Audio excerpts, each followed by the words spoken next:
ನಮಸ್ಕಾರ ಅಭ್ಯರ್ಥಿಗಳೇ. JNM board ವತಿಯಿಂದ ಏನಪ್ಪ ಅಂದರೆ 2ನೇ ಸುತ್ತಿನ ಕೌನ್ಸ್ಲಿಂಗ್ ಲಿಂಕನ್ನು ಅಪ್ಡೇಟ್ ಮಾಡಲಾಗಿದೆ. ಕಾಲೇಜ್ಗಳನ್ನು ಆಯ್ಕೆ ಮಾಡಲಿಕ್ಕೆ ಲಿಂಕ್ ಅಂತೂ ಓಪನ್ ಮಾಡಿದ್ದಾರೆ. ಬಟ್ ಪ್ರಾಬ್ಲಮ್ ಏನಾಗಿದೆಯಪ್ಪ ಅಂತಂದರೆ, ಈ ಕಾಲೇಜ್ಗಳನ್ನು ಆಯ್ಕೆ ಮಾಡೋಕ್ಕಿಂತ ಮೊದಲು ನಿಮಗೆ ಯಾವ ಕಾಲೇಜುಗಳಲ್ಲಿ ಎಷ್ಟು ಸೀಟ್ ಇದ್ದಾವೆ ಅಂತ ನಿಮ್ಗೆ ಗೊತ್ತಾಗಬೇಕಂತಂದರೆ ಸೀಟ್ ಮ್ಯಾಟ್ರಿಕ್ಸ್ ಬಿಡಬೇಕಿತ್ತು. ಬಟ್ ಇನ್ನೂವರೆಗೆ ಕೂಡ ಯಾವುದೇ ಥರಂಥ ಸೀಟ್ ಮ್ಯಾಟ್ರಿಕ್ಸನ್ನ ಇಲ್ಲಿ ರಿಲೀಸ್ ಮಾಡಿಲ್ಲ. ಅದೇ ಒಂದು ದೊಡ್ಡ ಪ್ರಶ್ನೆ ಆಗಿರುವಂಥದ್ದು. ಆಮೇಲೆ ಇನ್ನೊಂದು ಏನಪ್ಪ ಅಂತಂದರೆ, ಇಲ್ಲಿ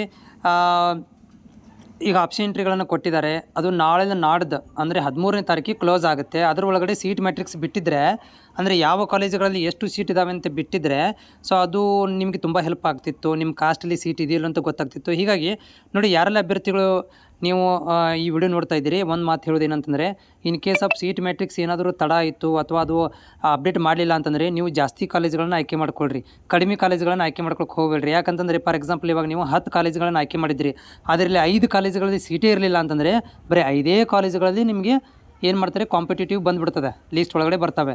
ಅದರಲ್ಲಿ ಮತ್ತೆ ನಿಮ್ಮ ಕಾಸ್ಟಲ್ಲಿ ಸೀಟ್ ಇರಲಿಲ್ಲ ಅಂದರೆ, ನಿಮ್ಮ ಪರ್ಸೆಂಟೇಜಿಗೆ ಹತ್ತಲಿಲ್ಲ ಅಂದರೆ 0, ಮತ್ತೆ ಸೆಕೆಂಡ್ ರೌಂಡು ಮಿಸ್ ಆಗಿಬಿಡುತ್ತೆ. ಸೊ ಹೀಗಾಗಿ ನೀವು ಜಾಸ್ತಿ ಕಾಲೇಜುಗಳನ್ನು ಆಯ್ಕೆ ಮಾಡ್ಕೊಳ್ರಿ. ಬೇಕಾದ್ರೆ ಸೀಟ್ ಮ್ಯಾಟ್ರಿಕ್ಸ್ ಬಿಟ್ಟ ಮೇಲೆ ಬೇಕಾದ್ರೆ ರಿಮೂವ್ ಮಾಡುವಂತ್ರೆ, ಮತ್ತು ಮೂಕ್ ರಿಸಲ್ಟ್ ಬಿಟ್ಟಾಗ ಬೇಕಾದ್ರೆ ರಿಮೂವ್ ಮಾಡುವಂತ್ರೆ. ಆದರೆ ಜಾಸ್ತಿ ಕಾಲೇಜುಗಳನ್ನು ಆಯ್ಕೆ ಮಾಡಿಕೊಂಡು ಸಬ್ಮಿಟ್ ಮಾಡಿ. ಮತ್ತು ಸೀಟ್ ಮ್ಯಾಟ್ರಿಕ್ಸ್ ಯಾಕೋ ಬಿಡಬೇಕಿತ್ತು, ಯಾಕೆ ಬಿಟ್ಟಿಲ್ಲ ಅನ್ನೋದೇ ದೊಡ್ಡ ಪ್ರಶ್ನೆಯಾಗಿದೆ. ಲಿಂಕ್ ನೋಡಿದರೆ ಇದೆ, ಬಟ್ ಅದು ಕ್ಲಿಕ್ ಮಾಡಿದರೆ ಓಪನ್ ಆಗ್ತಾಯಿಲ್ಲ, PDF ಓಪನ್ ಆಗ್ತಾಯಿಲ್ಲ. ಏನೋ ಟೆಕ್ನಿಕಲ್ ಪ್ರಾಬ್ಲಮ್ಮು, ಅಥವಾ ಇವತ್ತು ಗೌರ್ಮೆಂಟ್ ಹಾಲಿಡೇ ಇದೆ, ಶನಿವಾರ ಸೆಕೆಂಡ್ ಸ್ಯಾಟರ್ಡೇ, ಸಂಡೇ ಇದೆ. ಮೇ ಬಿ ಸೋಮವಾರ ತನಕ ಏನಾದರೂ ಅಪ್ಡೇಟ್ ಮಾಡ್ಬೋದು, ಅಥವಾ ನಾಳೆ ತನಕ ಆದರೂ ತುಂಬ ಒಳ್ಳೆಯದು ಮಾಡಬೇಕಿತ್ತು. ಬಟ್ ಯಾಕೆ ಮಾಡಿದ್ರೆ ಗೊತ್ತಿಲ್ಲ. ಎನಿ ಹೌ ನೀವು ಆಪ್ಷನ್ ಎಂಟ್ರಿಗಳನ್ನು ಮಾಡಿರಿ, ಜಾಸ್ತಿ ಕಾಲೇಜುಗಳನ್ನು ಆಯ್ಕೆ ಮಾಡ್ಕೊಳ್ಳಿ.